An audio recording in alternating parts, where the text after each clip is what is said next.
3,300. Sasa hii nanunua shilingi 3,500. Ile gunia, quantity ni the same. Kando na hiyo kuna mafuta ya kupikia yalikuwa shilingi, mtungi wa 20 liters yalikuwa shilingi 2,000. Muda ambao hauzidi ni mwaka uliopita, like 3 months hivi, ilikuwa ni 2,100. Sasa hii ni 5,000, 4,700, 5,000 hapo. Huo mtungi. Hii kwanza upande wa gas chanzo iko juu sana.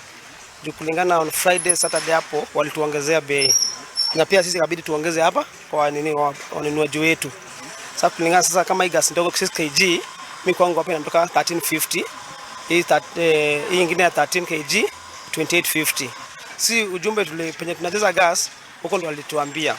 Na pia wakatuambia bado hawajatupea stable ni price watatupatia. Inaweza fika hata 3,000 na ifike ndogo ifike 1,500. Sasa tunauza kwa bei ya juu, tunapata kwa bei ya juu, pia nasi tunataka tupate faida yake juu. Sasa tunaongezea juu, like mafuta sasa hizi imekuja 20 liters ilikuja na 4,400.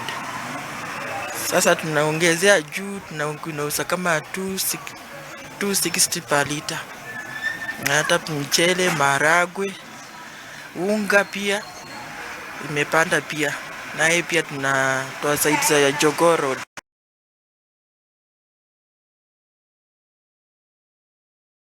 Lakini sasa ile bidhaa tunauza bei ni ile ile. Si tunauza tu kipimo kile kwa bei ile. Maana walaji ni wale hawana kitu. Sasa ni wewe ujikamue kivyo vyote vile ili upate faida ndogo ya wewe kula tu basi. Hakuna kitu zaidi ya hapo. All right, the debate on the rising cost of living has been going on for quite a while, and those are just Kenyans and business people expressing their concerns when it comes to that. Now, moving on, the Donkey Welfare Lobby and the Kenya Network for Dissemination of Agricultural Technologies, KENDAT, has renewed calls for a total ban on the slaughter of donkeys to stem theft.